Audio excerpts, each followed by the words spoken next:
Hello everyone and welcome to the Colliers Market Outlook Briefing for 2023. I'd like to introduce Colliers spokespeople who are present in the room today. Hosting the session we have CK Lau, Managing Director for Colliers in Hong Kong.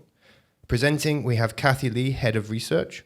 And on the panel we have Thomas Chak, Co-Head of Capital Markets and Investment Services, Fiona Ang, Head of Office Services, Cynthia Ng, Head of Retail Services, and Bill Chan, Head of Industrial. I'll hand the session over to CK, who will provide some welcome remarks, then introduce Kathy Lee. But before we start, can I remind you to mute your microphones and turn off your cameras? If you want to ask a question in the panel session, you can type in the box at any point, or if you'd like to raise your hand with the chat function, we can patch you through live to the audience, to the members. Now, introducing CK Lau. Thank you, Alex. Good morning, ladies and gentlemen. Welcome to our Colliers Market Outlook 2023 briefing. In this session, we'll share an expert update of what we can expect within the year ahead. The main theme is cautious optimism across many of the city's property sectors, and we look to share the main insights and recommendations with all of you. I hope that all of you will enjoy it. Now, I would like to pass on to our Head of Research, Ms. Kathy Lee. She will share with you our presentation of the market outlook. Thank you, CK. Good morning, everyone. After years of COVID fighting, 2022 was an even more challenging year, combined a number of external headwinds, including rising global and local interest rates, weakened trade, and the decoupling of US and Chinese economies. The city experienced very limited number of visitors, and it also has encountered the loss of residential population and talent, both local and expat, which has impacted the workforce as well as the general business operations, and this effect in turn flow into the rental and capital value of our residential properties. Hong Kong's economies contracted for 3 consecutive quarters in 2022. And after years of the business disruptions and stringent anti-COVID measures, Hong Kong now can finally develop a sustainable roadmap for recovery. The Hong Kong government has announced and put forward a number of supportive measures to attract international tenants and foreign investments, including the Top Tenants Pass scheme, and the Office for Attracting Strategic Enterprises. This should help to strengthen Hong Kong's regional post-COVID competitiveness and facilitate more sustainable economic developments in the local economy. A slowdown in US inflation may ease the pressure for further interest rate spikes in 2023, which should help stabilize global investment sentiment. And a rebound in China's economy will help to drive growth in Hong Kong's economy. However, there are still some external headwinds, such as the continued geopolitical tensions and a potential global recessions, which may undercut Hong Kong's economic recovery. Now looking at the office sectors, the Grade A office markets have shown signs of recovery in the second half of last year, with positive full-year net take-up of 350,000 square feet, which is the first of such since COVID. However, the gradually recovering demand was overwhelmed by an abundance of supply. Close to 4 million square feet of new Grade A office space rushed into the market and shooting the overall vacancy rate to 14.7%, which is the highest since 2003. Therefore, overall Grade A office rents continued to decline by 4.5% in last year. Cost optimization for corporates was the key demand drivers for decentralization in 2022. On the other hand, the flight to quality has supported rents as well as the occupancy levels in core districts, including Central. The ample of new supply seen last year, especially in non-core districts, has intensified the competitions and pushing up vacancy in some of the submarkets, result with slightly higher rental declines in those districts. We expect the border will open, will boost business travel. Leasing demands as well as activities are also expected to increase, particularly from mainland companies, which should strengthen office rents in CBD and the Colliers station area. We've also noticed an increasing activity from the insurance and banking sectors, especially easing on the TST submarket. However, the supply boom of 3.2 million square feet of Grade A office space this year and the high vacancy will continue to weigh on any major rental growth rebound in the market. Therefore, we project the overall Grade A office rents will increase by 3% in 2023, led by the Central, Admiralty, and Tsim Sha Tsui submarkets, which will see a 5% and 4% of rental growth respectively. Looking at the retail sector, the retail market has stabilized and gradually recovered from the fifth wave of COVID in second half of 2022. And we have seen the bottom out of rental decline and an improvement in overall occupancy levels. However, the progress was offset by the implementation of 0+3 policy in September, which drove local residents traveling out. So retail sales value in the city registered a contraction of 1.1% in the first 11 months of the year. Overall high street rents remained flat in 2022, while the CBD submarkets registered a recovery of 1.7% with a notable improvement in the take-up and the vacancy levels in that submarket. Up to date, the high street rents still about 31% lower than the pre-COVID level. In terms of outlook, the border will open will definitely boost market sentiment, fueling leasing inquiry and activities, and supporting rental growth in core, traditional tourist locations. Average rents on high streets have already back to the SARS levels, and we expect it will need the post-COVID recovery when the border will open. We expect high street rents will continue to grow by 8% in 2023. The recovery will be more notable in the second half of the year, whilst we monitor the number of inbound tourists and their travel and spending patterns in the coming months.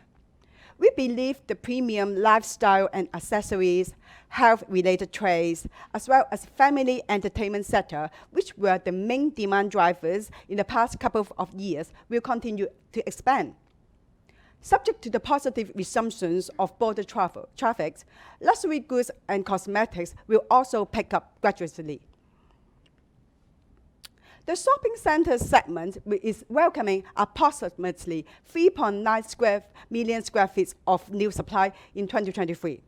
This including 2 key projects in Kai Tak, 2 projects by MTR, and also the phase 1 of 11 Skies in the airport location. This supply volume is actually the highest in the past 20 years. This will provide more diversified shopping experience to shoppers and yet competitions in the leasing market. Developers may need to be relatively flexible to attract tenants. Local consumptions will remain as an important drivers for Hong Kong's retail markets in the short to medium run, so as the neighborhood retail. We have identified some districts with past population growth and relatively lower level of mall supply. That means a lower retail area per capita ratios. These areas, including Lofton District, Tai Po, Yuen Long, this area will provide more business opportunities for retailers and landlords. And these districts are also the new development areas in the north and northwest of New Territories. Now looking at the industrial sectors.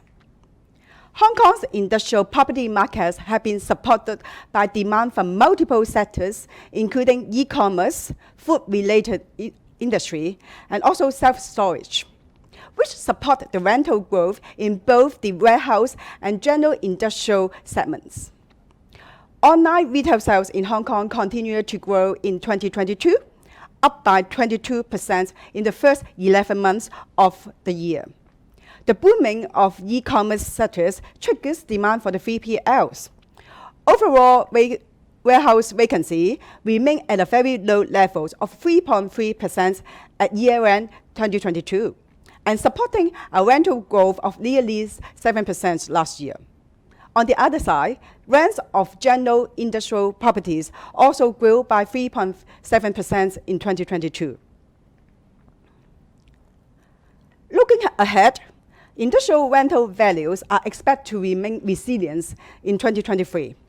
The reopening of border will facilitate Hong Kong's economic growth and maintain leasing demand for industrial properties. We have looked at the 3PL operators are still closely monitoring the markets for opportunity to expand or consolidate their leasing portfolios. We expect there is a temporary shortage of industrial supplies in the northern districts in the coming 3 years due to the resumptions of the brownfield sites by government. In terms of warehouse supply, there is new supplies of 3.8 million square feet of our premium logistics centers, which is one of the largest logistics centers in Hong Kong. It's scheduled for completions in the second half of this year. We believe due to the specific locations and positioning of this new supply to attract air flight dependent occupiers. So we believe this new supply will not strongly impact on the warehouse rents in traditional logistic hubs such as Kwai Chung, Tsing Yi, and Tsuen Wan. We forecast both general industrial and warehouse rents will continue to rise by 2% in 2023. Hong Kong's investment markets remained subdued in 2022 as a result of sharp interest rate hikes and suppressed commercial property rents. Number of the transactions last year was almost half of such in 2021, with only 101 big deals being concluded, the lowest levels in the past 10 years. However, the total turnover was stood at $70 billion, only down by 4% compared to a year ago due to a number of big ticket sales record. Distressed sales was the hotspot in the market, and funds were the key players amongst for over 60% of the total transaction value. We believe investors will continue to seek defensive assets with reliable rental incomes and also flexible leasing terms to prepare for future rental increase in 2023. We expect funds, on the other side, will adopt a more wait-and-see approach and slower their purchasing activities. In turn, leaving the cash-rich local investors and family offices who are looking for attractive assets to become the major purchasing power in the first half of this year. We believe distressed sales will remain popular in Q1 as they offer bottom fishing opportunity for investors. Investment volumes in 2023 is forecast to increase by about 5%. But the market will remain slow in early this year before steadily pick up in the second half, subject to the specifics of the border reopening. We expect rental premises will continue to be the treasure hunting paradise for local investors, and high street shops' capital value will increase by 8% in the year. While border reopen, we will also benefiting the hotel segments in hope of the higher RevPAR. Demands from mainland students will also increase, adding the opportunities for landlords converting hotels into student accommodations. In fact, both occupancy and RevPAR have picked up in November last year following the end of hotel quarantine in September. With limited supply in the hotel segment, alongside the return of visitors, will support growth in both room rates and RevPAR, which will drive investment interest in this market. And the recent transactions of Panda Hotel in St. Paul by a joint venture of Anglo Gordon and run on in late December, suggesting a return of investment interest from institutional investors in the hotel market. In summary, the Hong Kong property markets have been supported by a number of positive factors, but there are also some negative factors we have to be looked out. We have forecast most of the property assets in Hong Kong will increase in both the rental and capital values. But because of the high interest rate environment, we forecast the mass residential price will continue to decline by 5 to 10% this year. And this is the end of my presentation, and I'm now handing back to CK. Thank you. Thank you, Kathy. I would like to start, our panel discussion right now. And I would like to start, with the investment market first. Thomas. Yes. Many investors are concerned about the interest rate rise. Yeah. Do you think the U.S. interest rate have already peaked? And how would that, affect the real estate investment then? Well, the market predicts that the interest rate hike will slow down significantly in comparison to last year, and hopefully reach its peak during the first half. However, even though it may reach its peak during the first half, the interest rate level will actually hover at a relatively high level compared to these few years. Meaning, the cost of capital will also rise. Hence, the required return and the required cap rate will also rise. Okay? So, this may put pressure on the investment demand and on the pricing. However, having said that, since the interest rate hike from last year, we've seen actually a lot more distressed sales in the market. And this is stimulating the transactions. Also, one thing to note is that some of the developers are willing to give discounts on the non-core assets and recycle the capital to buy in some other projects at a down cycle. So we hope to see that in the first half of this year. This trend will continue. Thank you, Thomas.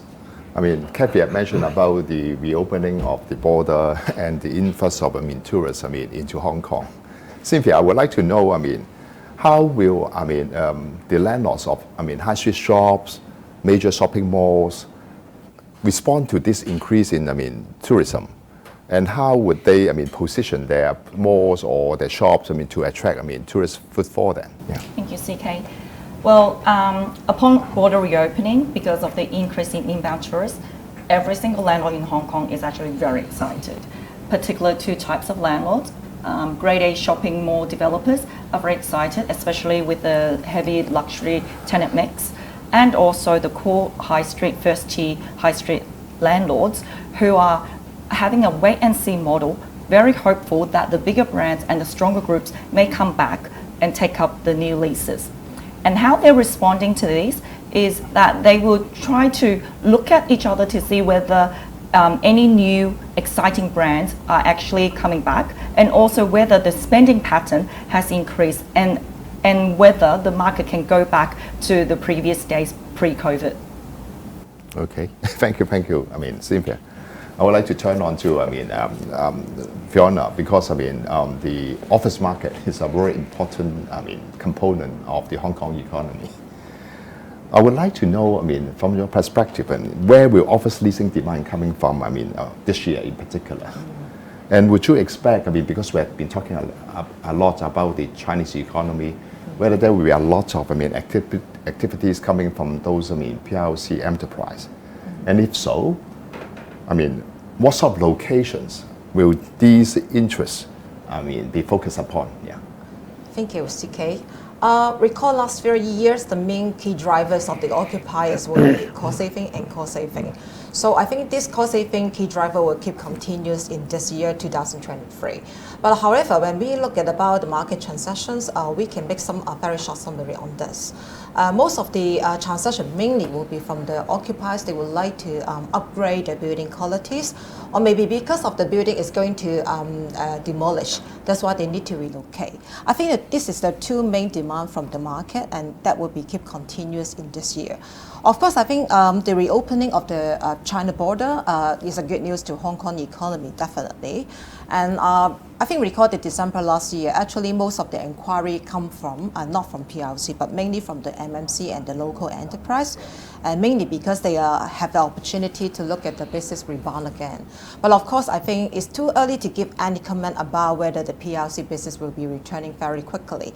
I think the impact, we'll have to look at and observe about 3 months to 6 months time, then we can make a very clear conclusion about this. But Fiona, would you expect, these of PLC, enterprise, if they do come into Hong Kong, what sort of, location or building quality that they will be looking at in particular?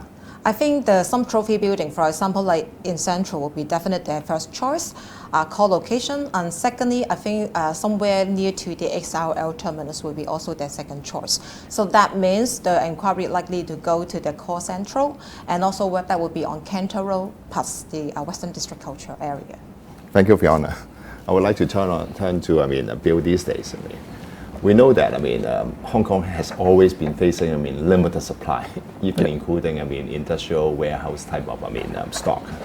From your perspective, can you talk about what would be the sort of upcoming supply in the market, and how the new supply will shape activities and trend for this year then? Okay, thank you, CK. Well, as we know, Hong Kong basically is always facing the limited supply of industrial site. What we know from the government that there will be a brand new logistics center available in Q3 this year. That is a world-class ramp-up access warehouse developed by China. Basically, for that warehouse, it can basically provide close to 3.7 million square meter. But of that space available, it will only provide close to 1.7 million square meter available for lease on the market.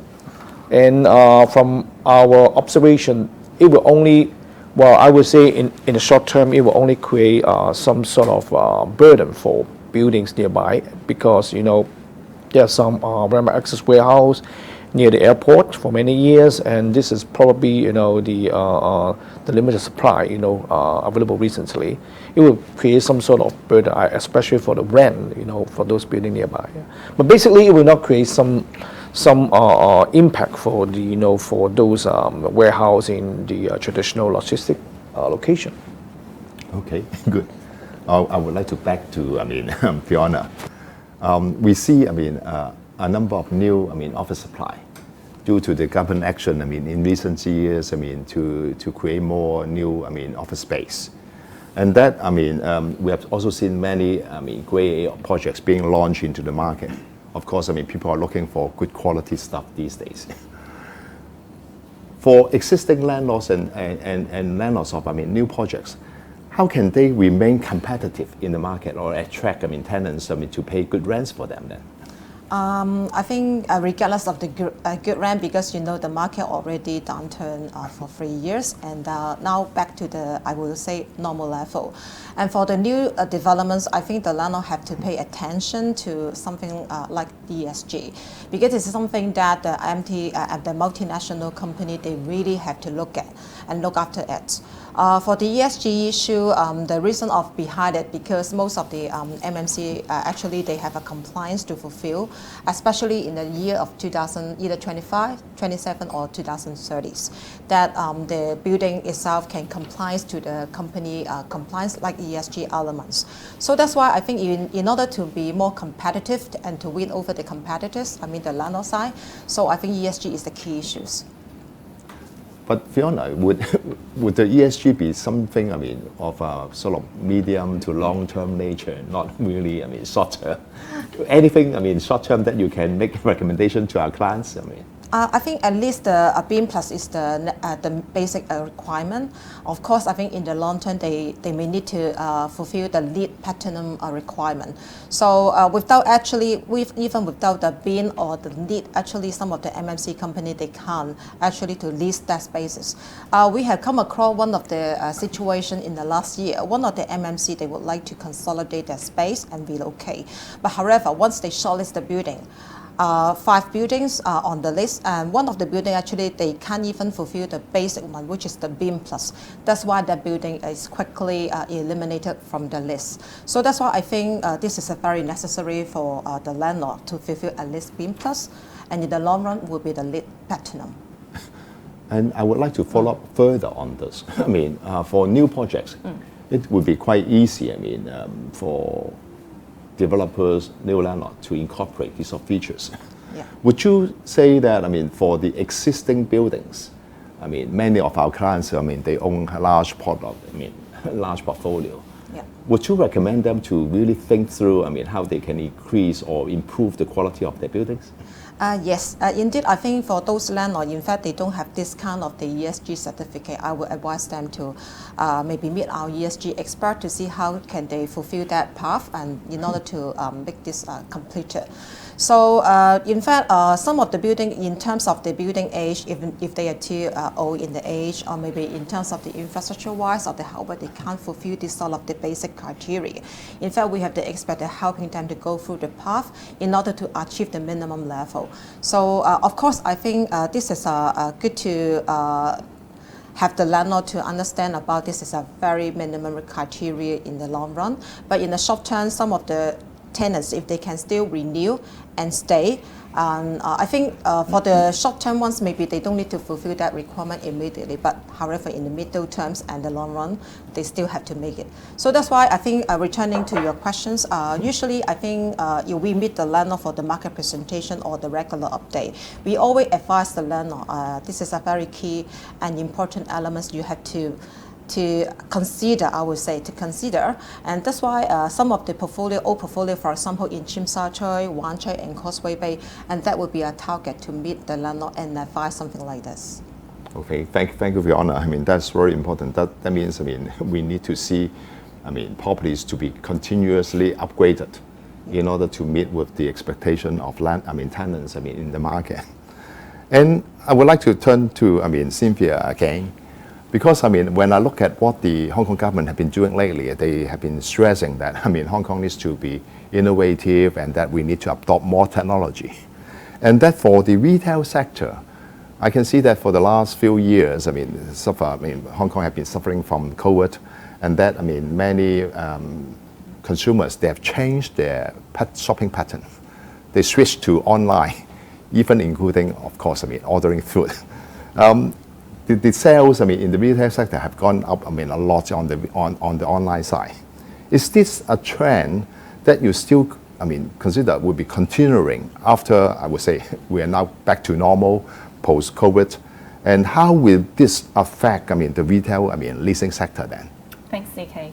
Inevitably, online sales are definitely increasing with its popularity.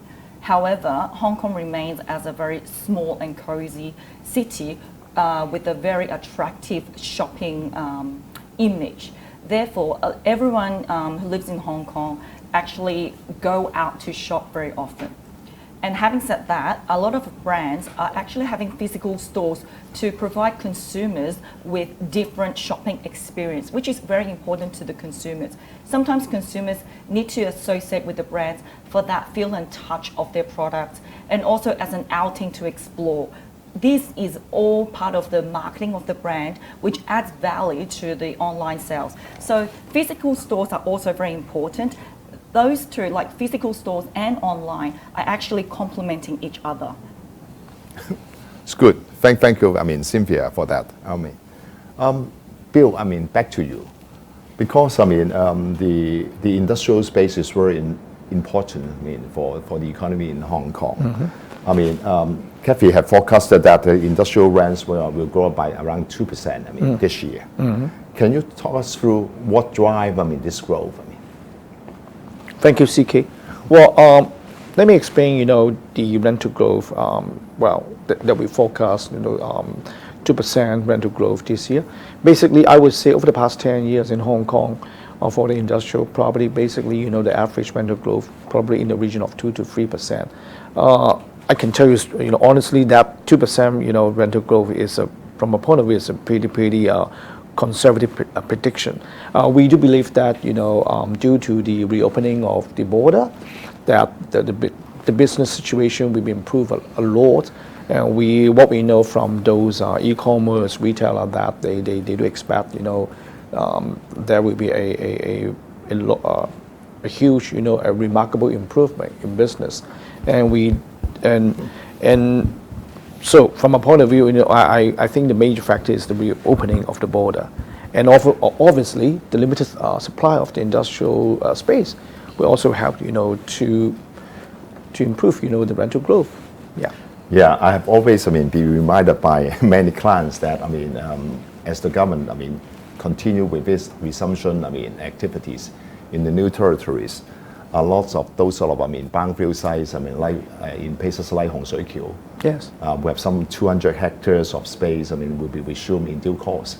And that, have caused a lot of, changes in the market already. Yes, Yeah. yes. Yeah. Okay, yeah.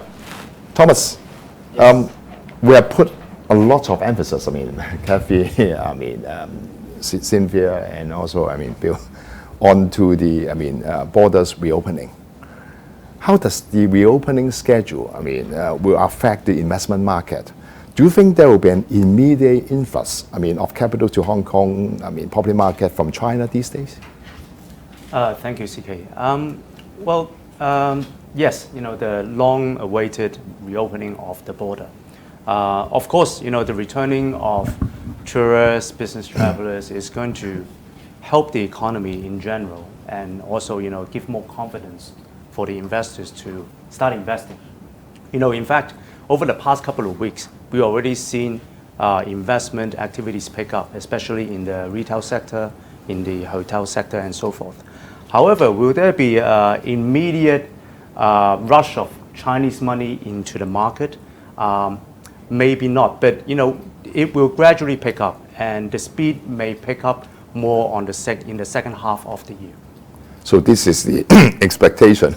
The second half will be better in terms of activities. Yes. However, the first half, we will still see some activities, but mostly dominated by local cash-rich buyers. Yeah. Okay. I think I'm looking at the questions. We have one question here relating to the retail sector. Back to you, Cynthia. The questions start with like this. Have you noticed any new brands, in the retail, new trends in the retail sector? Do you notice any changes in leasing, inquiries right after the border reopening news have been announced? What is the initial reactions, to the news then from the market? Yeah. As from last year, from Q4 2022, there has been quite a strong demand coming from various international brands from overseas. We start to looking at Hong Kong again, and the bigger brands that are looking to renew and expand in Hong Kong. However, they will do this very cautiously because they have only just come out of a very gloomy period. Therefore, everyone is taking a very cautious optimism view. Having said that, I cannot see immediately in the first half of 2023 that brands will be reacting very quickly. They will definitely adopt the wait-and-see model. And then for second half, if the sentiment continues to improve, that people will definitely take up first-tier high street leases. Yeah, thank you, Cynthia. I would like to echo, some sort of, feedback that I've got from major, more landlords. Actually, because I've not been speaking like, Cynthia, to the high street shop, owners, that frequently. But from what have been seen so far in the market, major landlords have seen, the tenant inquiry have increased. Yes, definitely. And that, tenants seems are quite prepared to raise the rents. Partly, to compete for the space, and partly, in response to possibly, some landlord's requirement. The rents have already bottomed out, and that rents, should continue to increase by now. Yeah. Perhaps, I would like to get back to, Bill again.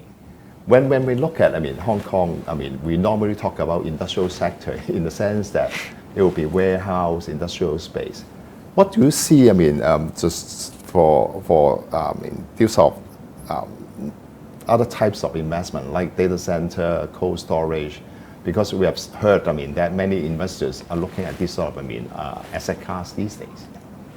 Thank you, CK. Well, for data center, I would say there will be main constraint here in Hong Kong. That is the power capacity. In those famous area, such as the Kwai Chung, Tsuen Wan area, you will find that is the the second popular place for data center compared to the Zheng Guan No. But obviously, right now you will see that the area is restricted by the the power supply, As what we know, you probably have to wait for at least 7 years to get your, to get, the sufficient power supply for a normal data center there.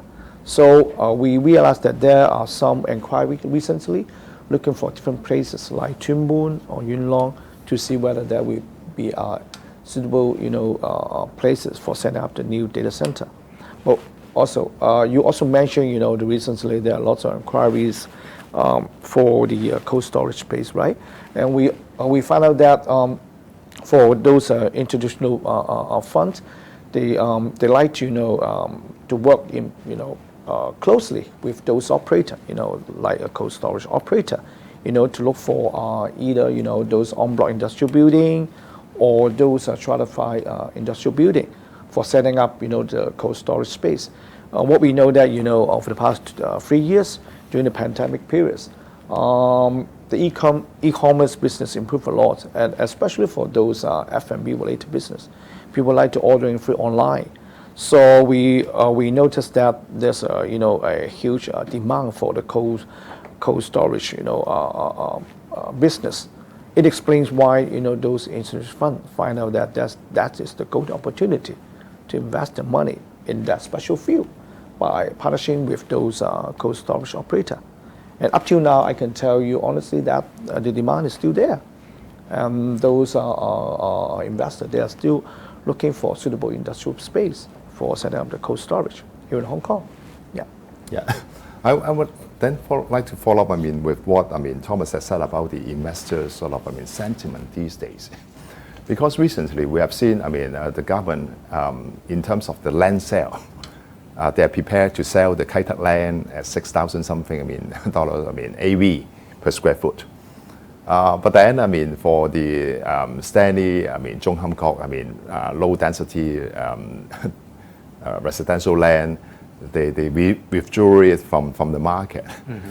When you talk to, investors or developers in Hong Kong these days, would they have this sort of, concern about, the population have decreased, whether the government plan for attracting enterprises, population or talents to come into Hong Kong, whether that would so-called fill up the hole that we have experienced in the last 2 years, whether they are still confident in the future of Hong Kong, as a whole?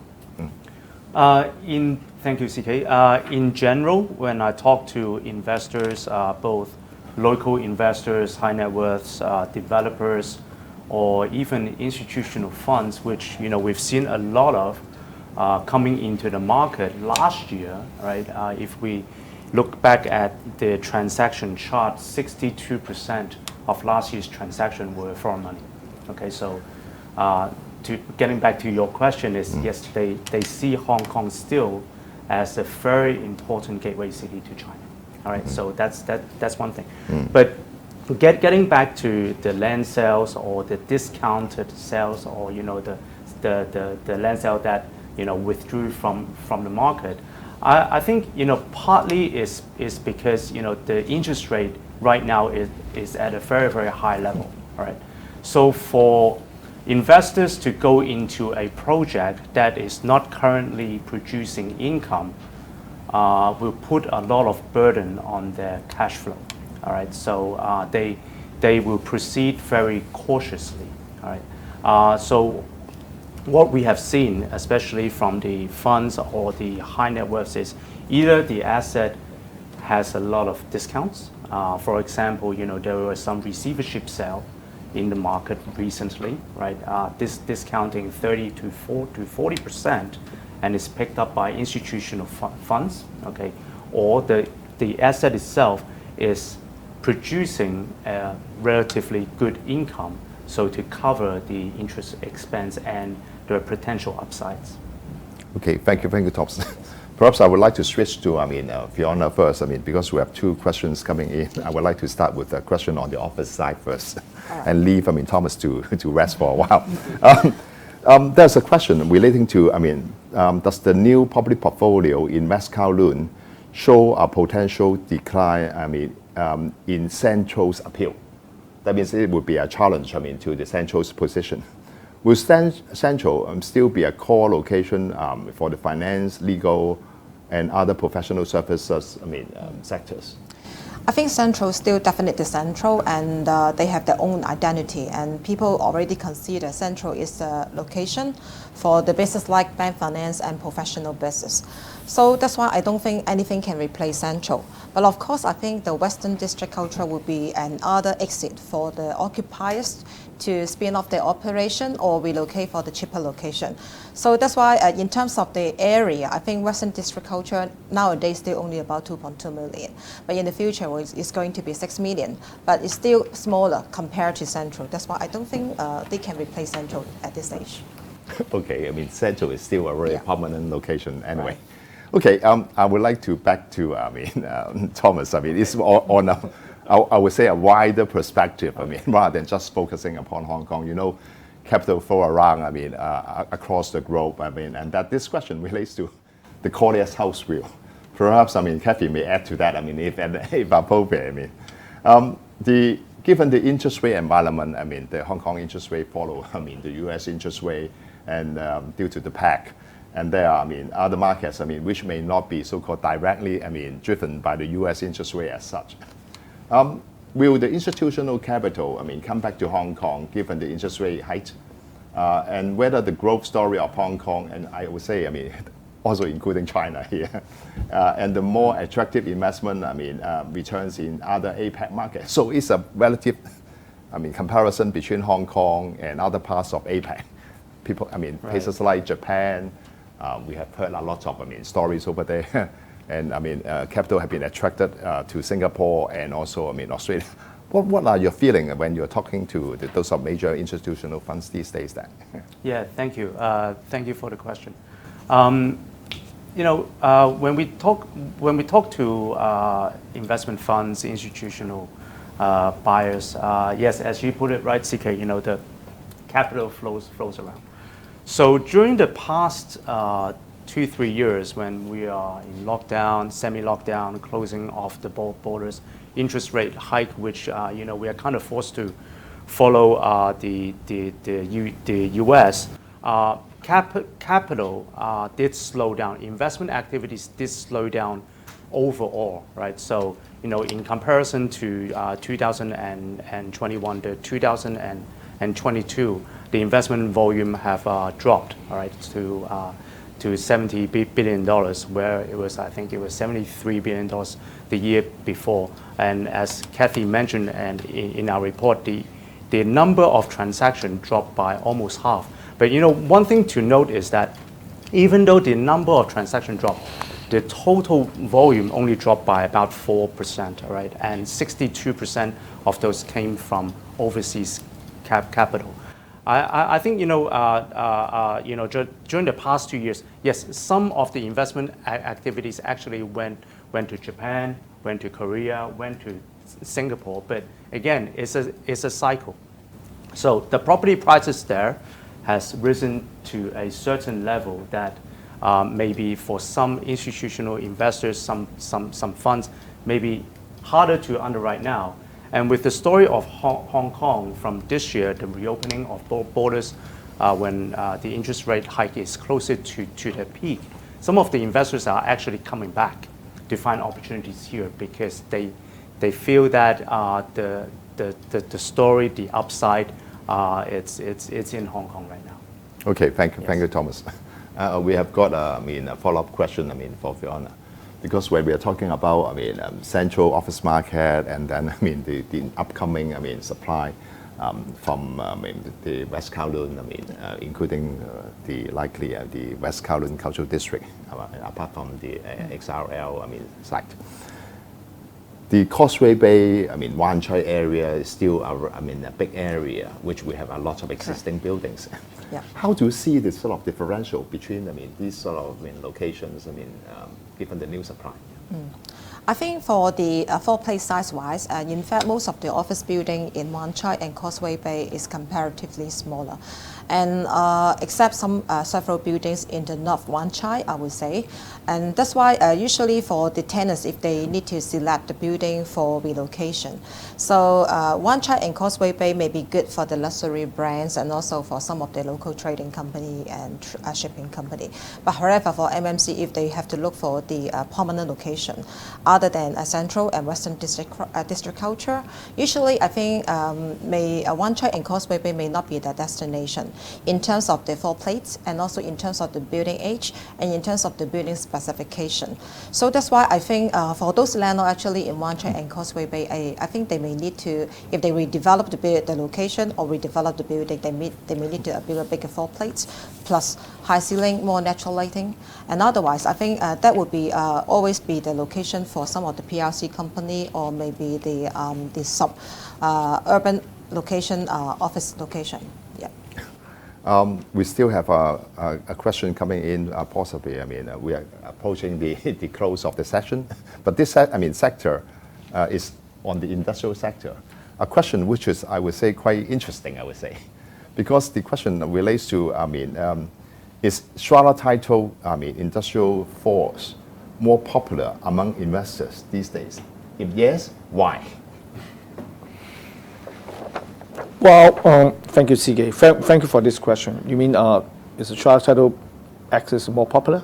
The question is asking nowadays, in that sort of direction. I would say that it really depends on the price. It's nothing to do whether it is en bloc or strata title.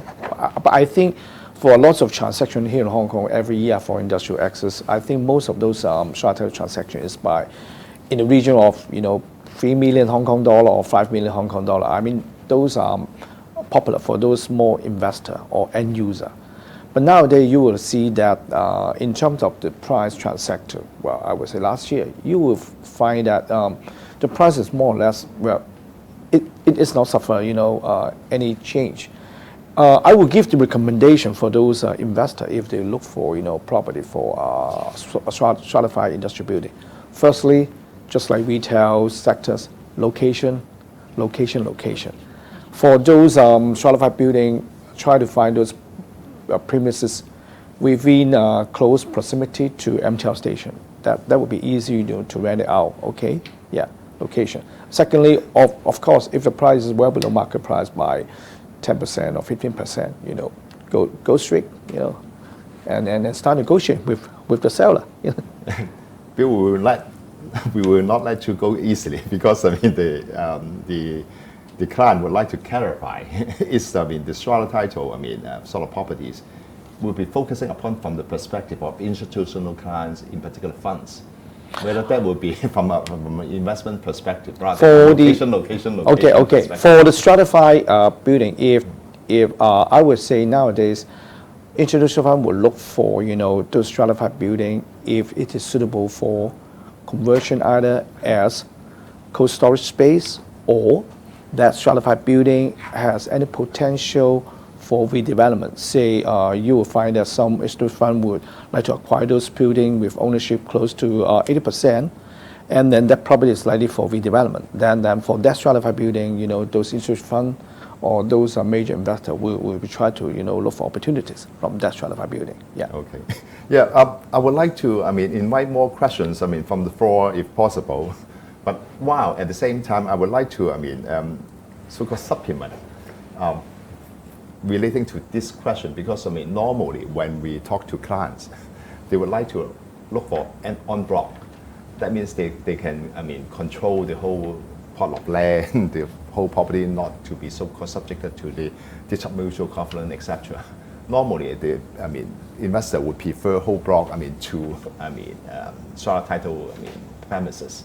But as Bill had mentioned, it really depends on the price. If it is really attractive, the yield is good, then the strata title would be, also would be attractive as such. Okay, we have another questions coming in. Again, back to you, Bill. Where do you see the opportunity in the cold storage sector, given that majority of the older industrial space would not have the right specification for this type of product, that is cold storage? Is strata a solution to this versus, building on block supply? So again, focusing that there must be some investment consideration here, following up on this, specific question. Yeah. Thank you for the question. I have to admit that that will be quite difficult to look for, stratified industrial building for the use as cold storage because of this stringent requirement for setting up this cold storage nowadays. Well, we received quite a number of inquiries for this special investment, and there are some solutions to tackle this requirement. Yes, some investor would like to look for industrial site and try to build, have some sort of build-to-suit premises as cold storage. There's a very famous institutional fund or real estate fund recently acquiring an industrial in Kwaichung, and hope that building will be mostly will be used as cold storage 4 years later. And we also have some interest party to look for those stratified building, but that would be quite difficult. But it's possible, in different areas, setting up cold storage premises. But obviously, finding stratified building, I have to admit that it's pretty difficult, nowadays. Thank you. Thank you. Bill, but it seems that our clients would not like to let you go so easily. Okay. I'm willing to answer in that. Yeah. Are the investors, still looking into conversion or redevelopment of old industrial buildings into modern industrial, data center, cold storage, office uses, under the revitalization, scheme of the government? So perhaps this question will be focusing upon you, and also possibly, Thomas may add, some comments on this. Okay, thank you for the question. For the revitalization scheme, 1.0 and 2.0, I would say over the past 10 years, we received quite a lot of inquiries by exploring whether it is suitable for converting into office use or cold storage or even data center. Over the past 5 years, when there were quite sufficient power supply, it is possible, to acquire those industrial building and convert it into data center. But nowadays, as what I mentioned, limited supply, limited power supply in lots of areas. On the contrary, we receive quite lots of inquiry for converting either some stratified industrial building by fitting this specification into cold storage. And also, there are also some inquiry for acquiring the industrial site and converting into cold storage. But it takes much longer time, at least 4 to 5 years. And I can say that the requirement is still there. That's why we are also helping those interest party to look for either stratified industrial building or en bloc industrial buildings nowadays. Yeah. Thomas, anything to add from your perspective? Thank you, Bill.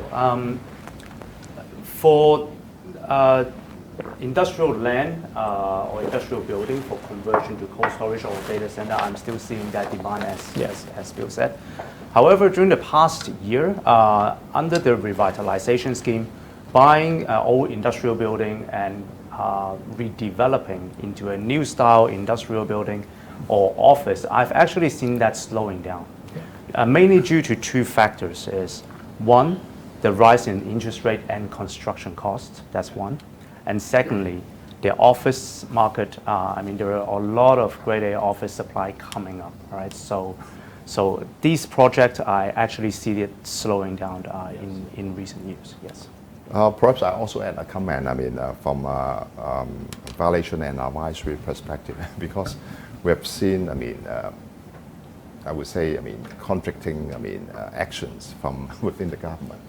Because, at the operational level, the interpretation of such terms like industrial use, warehouse use, and non-polluting industrial use do have caused concerns among certain investors when they try to redevelop these sort of industrial lease sort of land. And I think these would need to be taken care of at a very operational level to take care of. Perhaps, I mean, I can see that the time is running short. We can only deal with the last question here. Back to Fiona, and then I would appeal to our clients that, if you have further questions, you can come to us separately.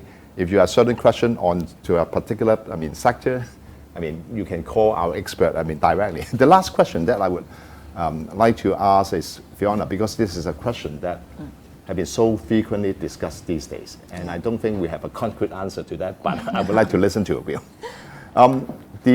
There is a global trend of hybrid working, mode, work from home, working in the office. How do you see that impact or this trend onto the office footprint in Hong Kong? Do you see, operators or corporation looking for smaller footprint, than in the past? Yeah, I think, yes, I think in the past 2 years, actually, we can see most of the company, they adopt hybrid work atmosphere. The reason is not about the reduction of footprint, is also another reason behind it. It would be to attract the young talents. And of course, I think on average, the number of the percentage of reduction, mostly, I think typical example will be 15 to 35% reduction. So of course, that will affect the total square footage to be leased from the landlord. So I think this trend will be keep going like this, because I think most of the companies still need a lot of the young talent to be working under the umbrella. Yeah. So I would like to draw a conclusion to our session. As I mentioned, for clients who do have questions, for example, relating to industrial revitalization or sort of, redevelopment projects, please come to us and talk directly to us. Thank you all. Look forward to seeing you again, next time. Thank you.